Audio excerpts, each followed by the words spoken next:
So the following is a story of how I got sent to a mental asylum. And it kind of happened unexpectedly. I'll explain. So before I had to leave for work one day, I decided I would stop by and see my girlfriend like I sometimes do. And she works at a chocolate shop, so I went to this chocolate shop. I got some chocolate, got some hot chocolate too. And then I just went ahead on my way because I also had to go to work in an hour or so. So before actually having visited her and actually having gone into the shop, I parked my car at a parking garage, and I had to park it at the very top floor because there was no parking elsewhere. It was super busy.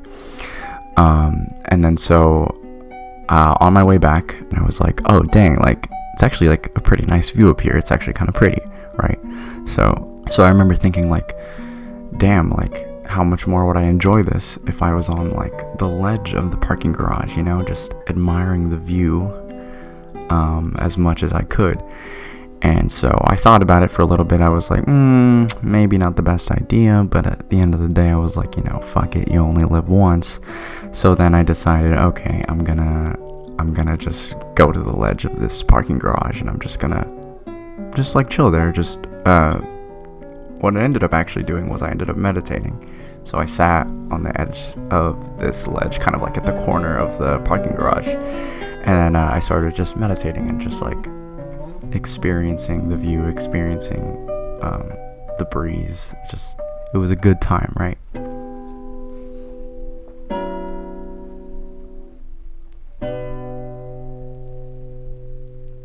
You mean the shot? Yeah. Alright. That's the spot right there.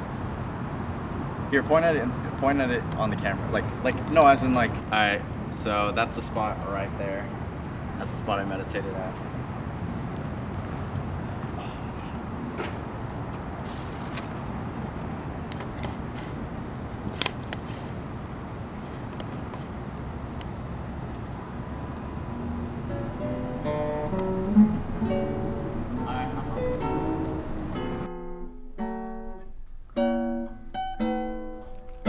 So I was like, okay, I'm gonna meditate here for 10 minutes. Just gonna have my legs dangle off the side of the parking garage, and I'm just gonna let myself relax and just not have a care in the world, just sip my hot chocolate.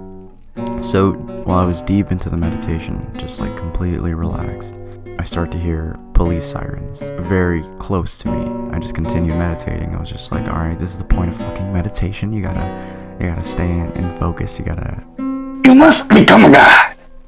I just hear the words. I just hear, hey kid, what are you doing up there? And then I look over, and it's a police officer, and I was just I didn't quite know what to say, so I was just meditating. I figured, okay, they're just gonna tell me to get off, and then I'll go on with my day.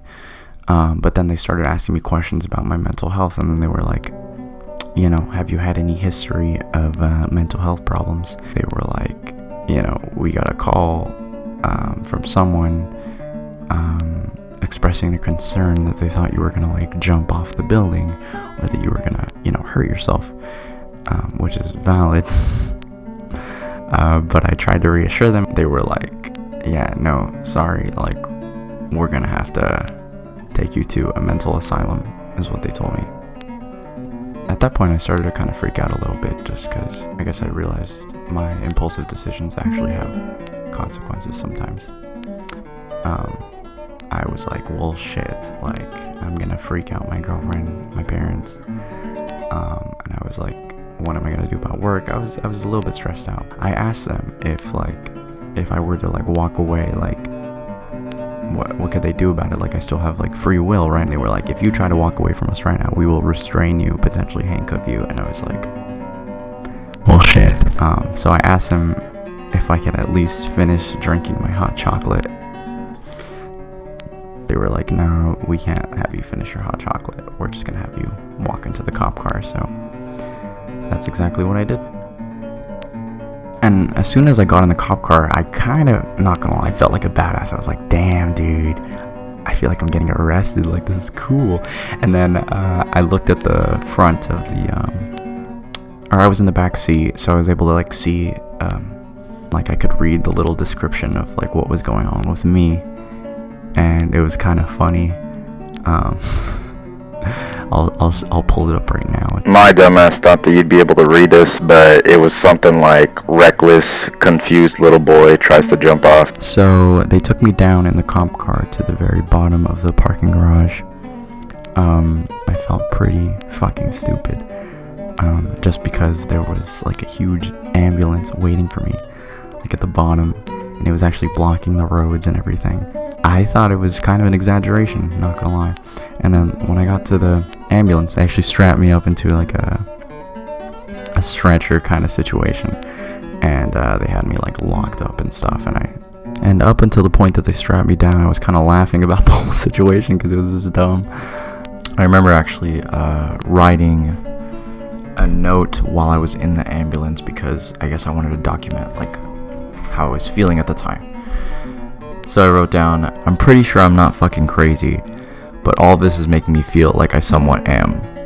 Because it was like this whole like dramatic kind of entry with having me go into the ambulance and like them strapping me up. I felt like, okay, like shit, this is actually real. Like this is actually, like I wasn't sure if at that point I was actually in my right state of mind. It wasn't easy to just be like, oh, okay, this is just all a big misunderstanding or a joke at that point. I think I still fundamentally believed that, but it was hard considering just everything that was going on.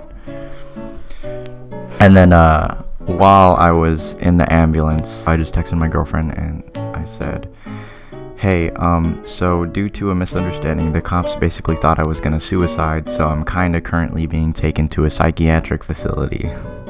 I'm okay, I promise. They're gonna take my phone.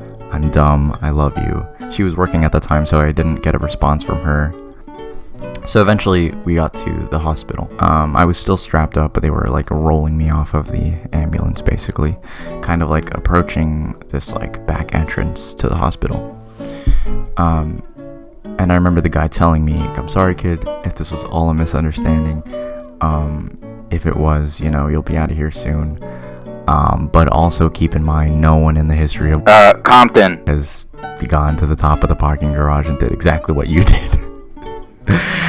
And I guess at that point I kind of realized, like, yeah, like I kind of realized the scope of my stupidity. I guess I kind of felt like an idiot.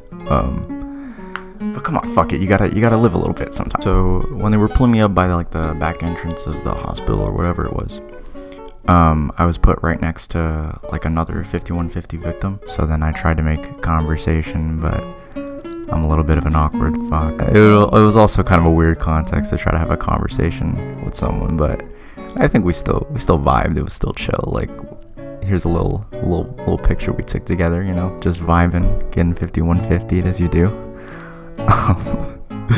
So eventually I get unstrapped, and then I'm told to just like go into one of these like rooms and then just wait patiently. So that's what I did. I went into the room, they shut the door, and I just sat down on a chair. I didn't get that much time on my own, but I think it was enough to just calm my mind down and help me process what was about to happen, I guess. So basically, this dude walks in, I hear the door open, and then he's like, what happened? Like, and then I just explained that I was just meditating, and he seemed a little bit suspicious and was like, okay, well today, we don't know how long we're gonna have you here. Generally minimum is like 72 hours, but I'm gonna have you, you know, put your phone in like this little Ziploc bag, maybe like take off my shoes too and put on some like these socks basically. And then so he basically led me to a lobby. It was basically a hallway, but it just had like a few chairs on the side, and I just sit down next to this person who maybe looks roughly my age. There were also people that were just kind of pacing the hallway, and then there were also people who were screaming at the sky. And I remember thinking to myself, like, bruh, like, these people are fucking crazy. Like, what the fuck am I doing here? Like, I don't fucking belong here is what I remember thinking to myself, I don't know, I didn't like the thoughts that I was having at the time about it, because even in the moment, like, I knew mental health is not something you can personally, like, control. It's adversity that you really have to deal with, and that you can't. Everyone goes through their own thing. I was just thinking to myself, like, everyone goes through their own struggle, but ultimately, like, at the very end of the day, you're here in the same building as everyone else, so you're not really an exception, buddy, is what I basically told myself. And I think that helped me, I guess, accept my predicament a little bit more. You know, they're here to ultimately be helped, and that's important, and that's not something to frown upon, you know? So, alright, so then at this point I tried to make casual conversation with the dude. We chatted it up, you know, we chopped it up for a little amount of time, and we actually got along pretty well. Eventually, you know, he asks me, like, how I ended up in the mental hospital, and then I told him the whole story, and then he just fucking laughs. He's like, you fucking idiot. I asked him, like, what his story was, and he told me that today he was having an argument with his mom. It was going nowhere, as arguments do, and then he was like, fuck it, you know, I'm just gonna tip over my mom's fucking huge ass Lego building set. And that's exactly what he did. He fucking tipped it over, fucking shattered across the floor, and then his mom called the cops on him. But yeah, we got along really well. He actually made the time pass by really quick, along with the fact that there weren't any clocks at all in the building, which really helped pass the time go by. Or if we have no sense of time at all, then it just helps it go by quicker. Eventually, we just kind of exchanged Instagrams. I actually still talk to the homie, like, to this day. Not very often, but, you know. So eventually, I'm called up by name, and then I go ahead and step into actually the same room. They close the door on me. I wait patiently. Some new dude comes in, and he just looks at me, and he asks me, like, what drove you to do what you did today? I was basically like, well, it's just a thing for me where, like, if I'm not facing my fears, I almost feel uncomfortable. I figured meditating on the side of a tall ass parking garage is pretty scary, so I just went and did it. He strangely seemed kind of like admired by it. He was like, he kind of smiled, but at the same time he was like, okay, you're fucking ridiculous, dude, but it's kind of funny. He leaves the room. I wait there, kind of, at this point, not even really questioning anything. I'm just like, alright, well, we'll see what happens. Then eventually the door opens again. It's the nurse. He looks at me, kind of already expecting to, like, just let me go at this point. He's like, yeah, they've decided there's no point in keeping you.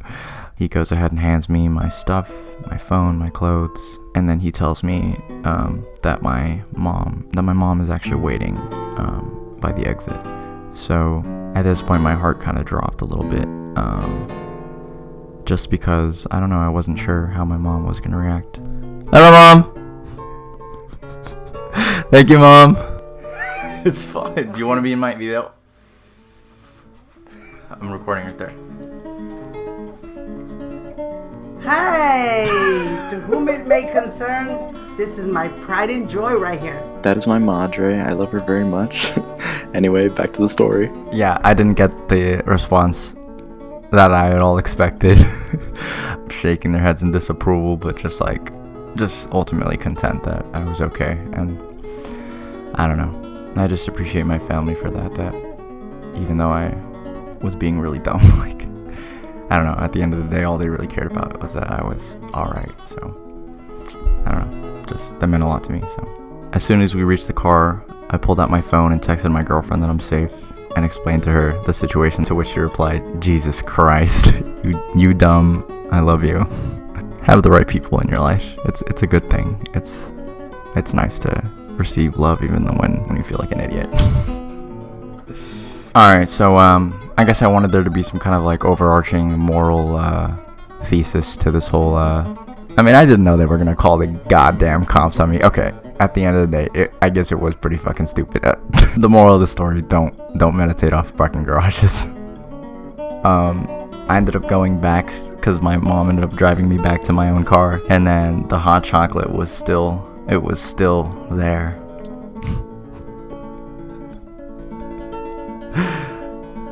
I thought about drinking it.